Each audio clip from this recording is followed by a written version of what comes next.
سب مسائل کا حل صرف اسلام ہے، یوتھ ونگ کا یہی دوست پیغام ہے۔ الحمد للہ رب العالمین، الصلاة والسلام علی رسولہ الامین وعلی آلہ واصحابہ اجمعین ومن تبع ہداہم الی یوم الدین۔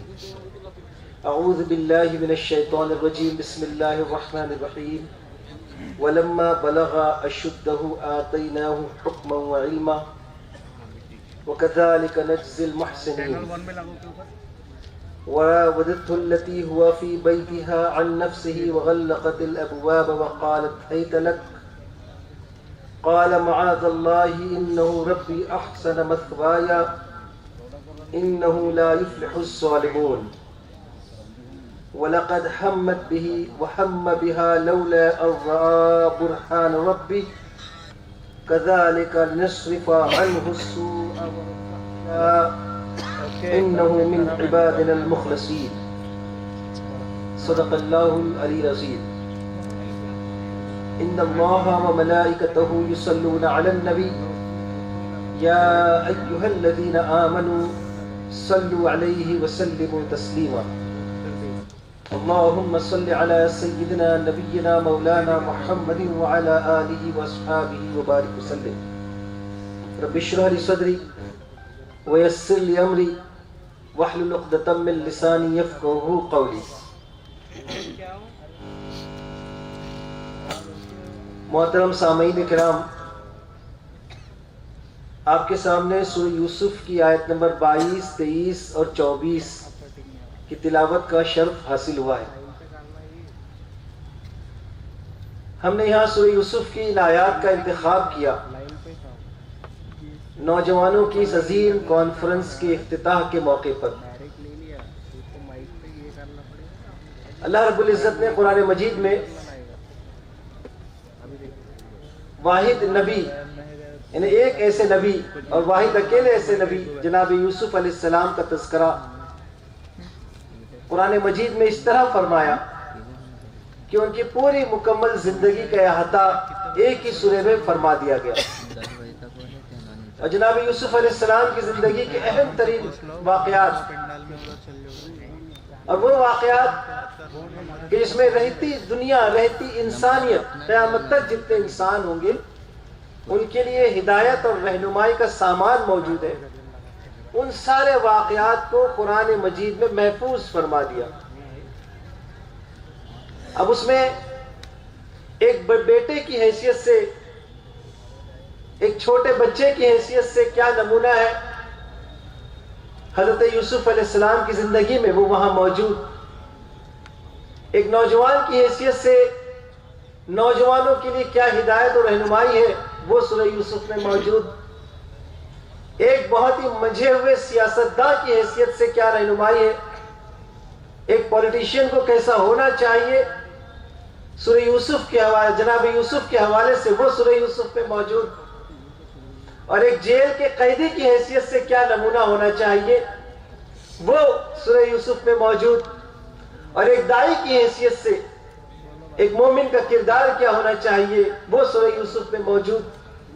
اور ایک ایسے فرد کی حیثیت سے کہ جس سے اس کے بھائی حسد کرتے ہوں اور وہ اسے نیچا دکھانا چاہتے ہیں، وہ اسے ذلیل کرنا چاہتے ہیں، وہ اسے ختم کرنا چاہتے ہوں، ان کے مقابلے میں ایک مومن نوجوان کا کیا رویہ ہونا چاہیے، وہ رہنمائی سورہ یوسف میں موجود۔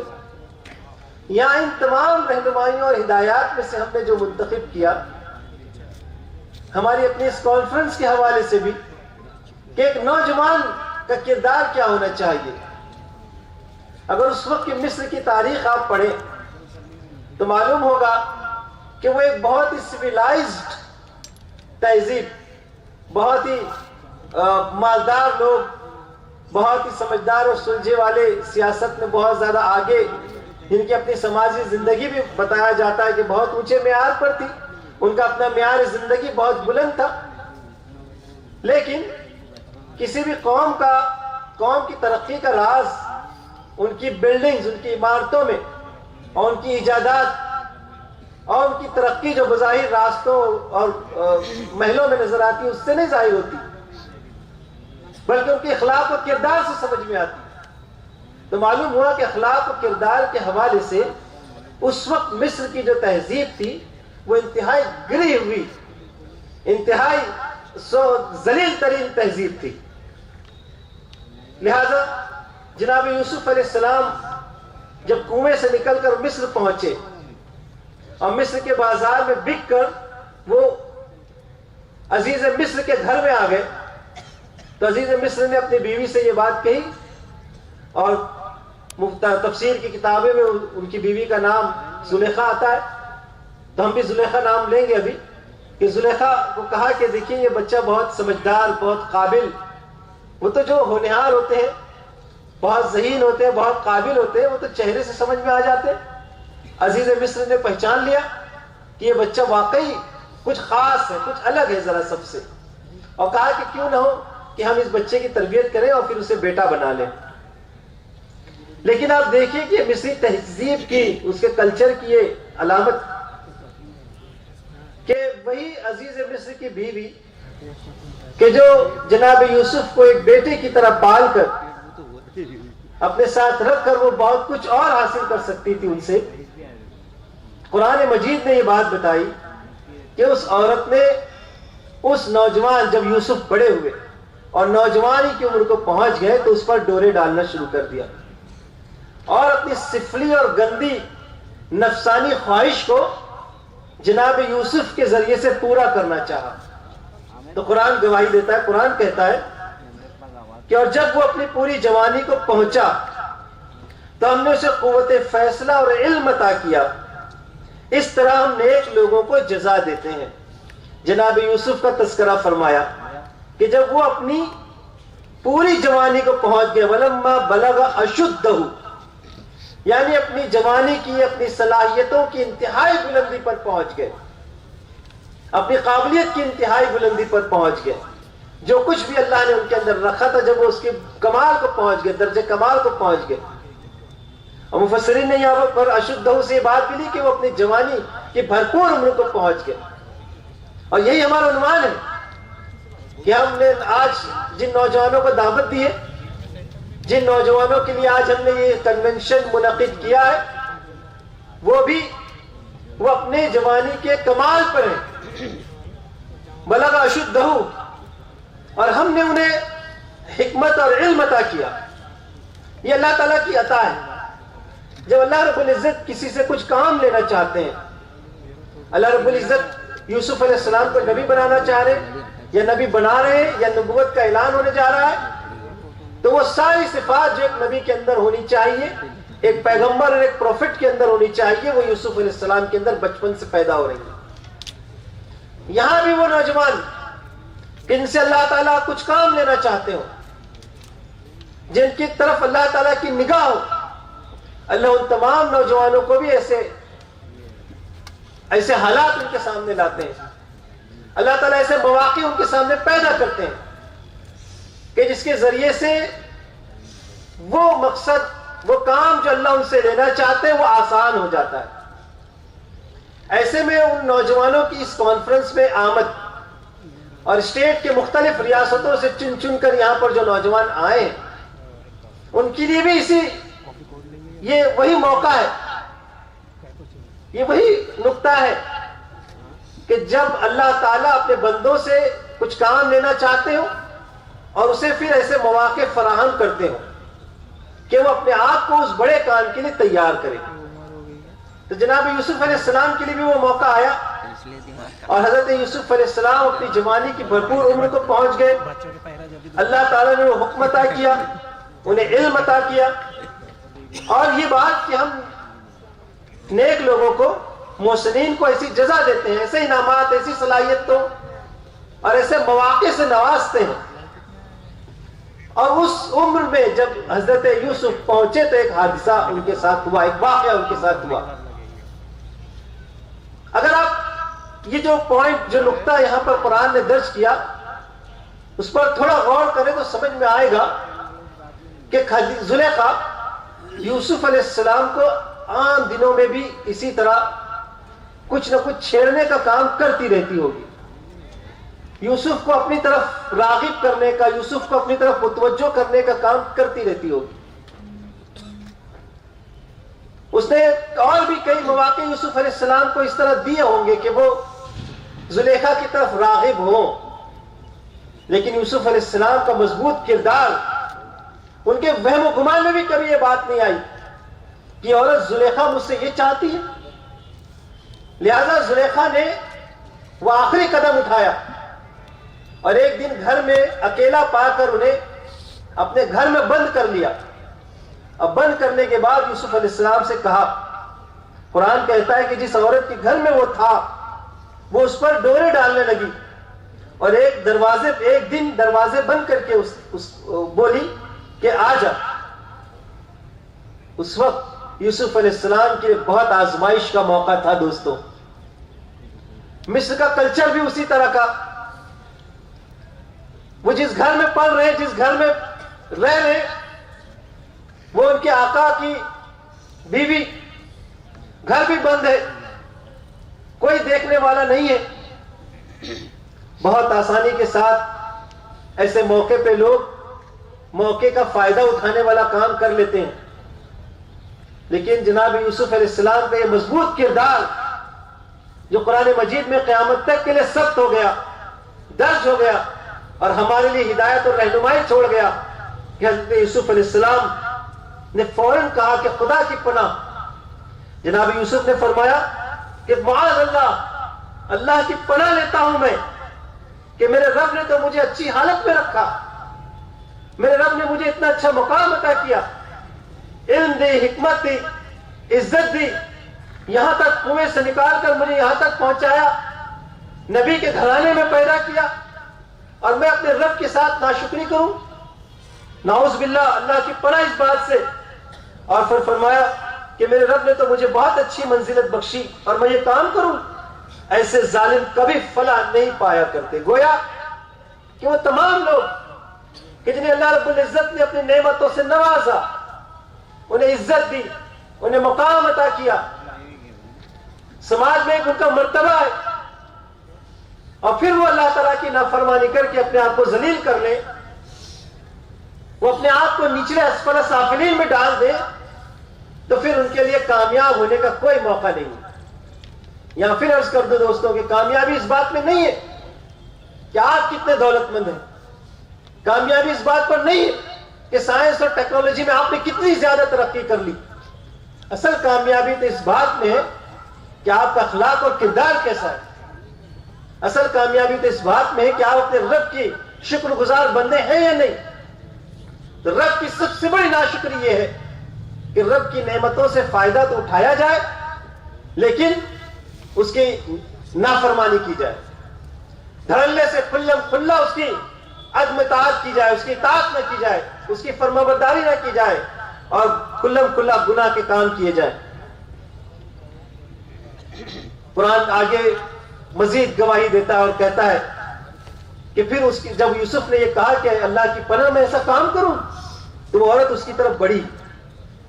اب قرآن کہتا ہے کہ یوسف بھی اس کی طرف بڑھتا اگر اپنے رب کی برہان نہ دیکھ لیتا. یہ رب کی برہان، یہ اصل میں وہی وہ اندر ایک ضمیر ہے جو اللہ تعالیٰ نے ہر انسان کے اندر حق کو اور نیکی کو پہچاننے کا رکھا ہوا ہے.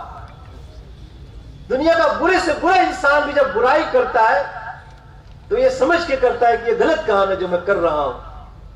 نیکی تو ایک ایسی چیز ہوتی ہے دوستوں جو بہت جانی پہچانی ہوتی ہے. نیکی کو سمجھنے کے لیے مسلم اور غیر مسلم کی شرط نہیں ہوتی. جنگل کا ایک عام انسان بھی رہنے والا وہ بھی سمجھتا ہے کہ یہ نیکی ہے اور یہ بدی ہے.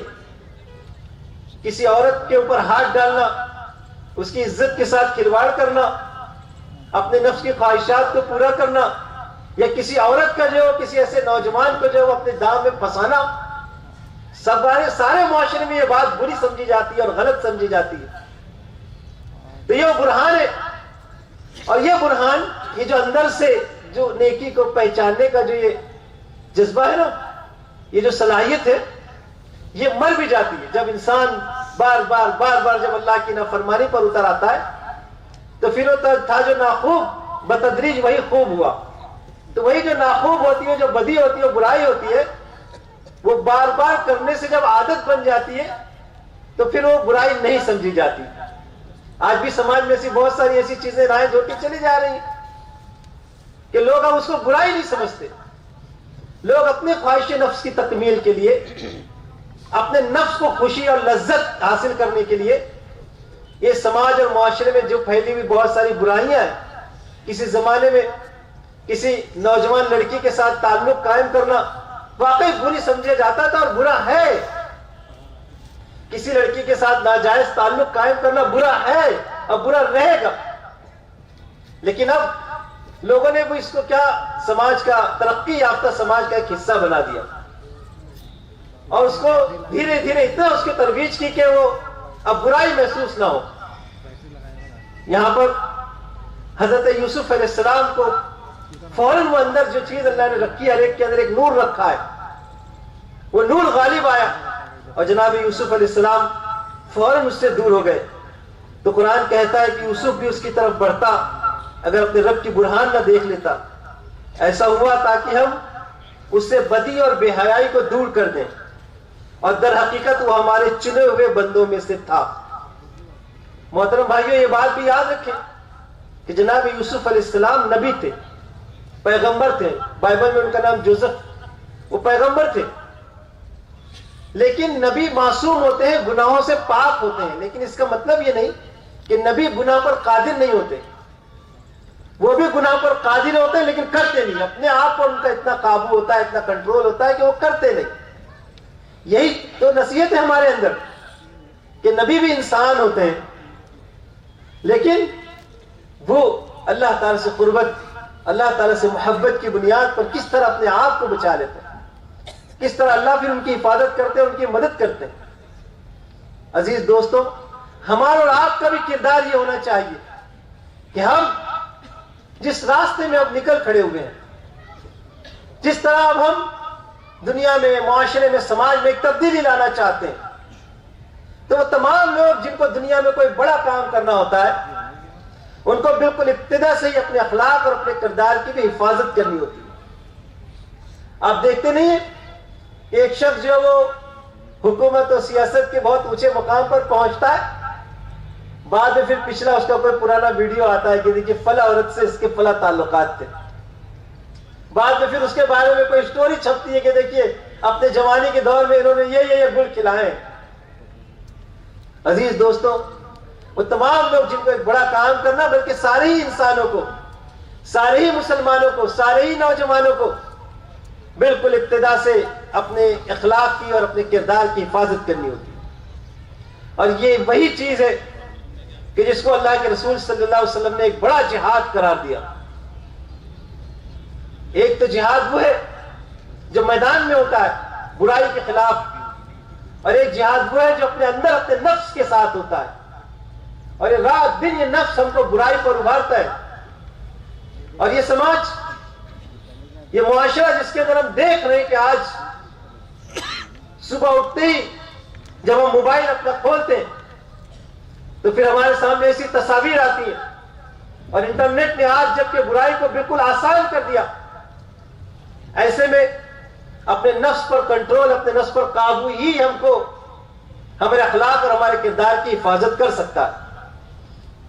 محترم بھائیوں، سب کے جیب میں آج موبائل ہے، اور یہ کہ بہت سارے اس کے فائدے ہیں لیکن بہت سارے اس کے نقصان بھی ہیں. اور اس کا ایک بڑا نقصان یہ ہے کہ آپ اکیلے میں، تنہائی میں، بلکہ تنہا تو ہوتے ہی نہیں کبھی، آپ اکیلے تو ہوتے ہی نہیں کبھی. آپ کے ہاتھ میں موبائل ہے اور پھر انٹرنیٹ سرفنگ میں پتہ نہیں آپ کہاں سے شروع کرتے ہیں اور کہاں تک پہنچ جاتے ہیں. آج کی اس کانفرنس کے موقع پر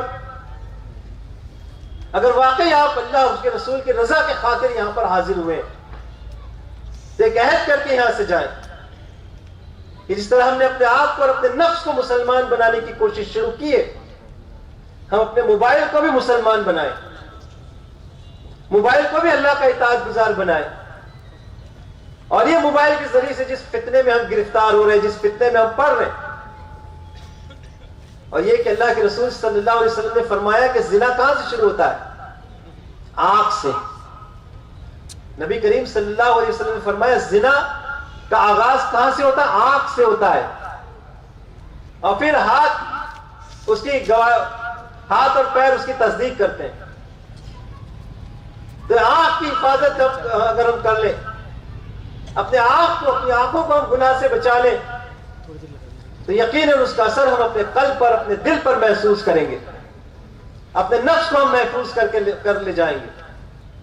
تو جس بڑے کام کے لیے آپ اٹھتے ہیں، جس بڑے کام کا آپ عہد کرنے جا رہے ہیں، اس کی بسم اللہ اور اس کا آغاز یہاں سے ہو کہ آپ اپنے نفس کی، اپنے کردار کی اور اپنے اخلاق کی پوری حفاظت کریں گے. اور اس کے لیے سب سے پہلے اپنے نفس کو اور اپنے موبائل کو، میں الگ سے کہہ رہا ہوں پھر، کہ اس کو مسلمان بنانے کی کوشش کریں گے. آپ عہد کر لیجئے، یہ بہت بڑا جہاد ہے، اور یہ اس جہاد سے بھی بڑا جہاد بعض حالات میں ہو جاتا ہے کہ جب آپ اپنی پرانی عادت کو، ابھی مجھے کسی نے بتایا میرے سٹاف میں کہ جب ان کی بیٹی سے ان کے والدین نے موبائل چھین لیا تو راتوں کی نیند اڑ گئی، اور اس نے اپنے آپ کو زخمی کر لیا کاٹ کے، اور یہ کہا کہ موبائل کے بغیر وہ زندہ نہیں رہ سکتی، یعنی ہاں اسے موبائل چاہیے چاہیے. یہ کیفیت لوگوں کی بنتے چلی جا رہی ہے، نہ نیند کا خیال، نہ آرام کا خیال، نہ مقصد زندگی کا کچھ احساس، نہ اپنی ذمہ داریوں کا کچھ احساس. لوگ اسی کے اندر ڈوبتے چلے جا رہے ہیں.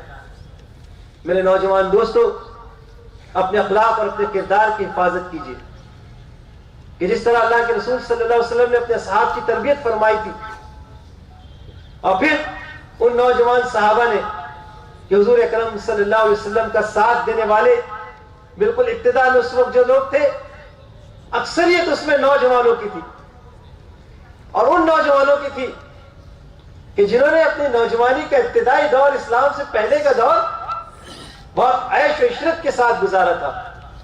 کہ مصعب بن عمیر رضی اللہ تعالیٰ عنہ کے بارے میں آتا ہے کہ مکہ کی گلیوں میں جب گزرتے تھے شام کی خوشبو لگا کر، تو لڑکیاں ان کو اپنی چھتوں سے جھانک جھانک کر دیکھا کرتی تھیں.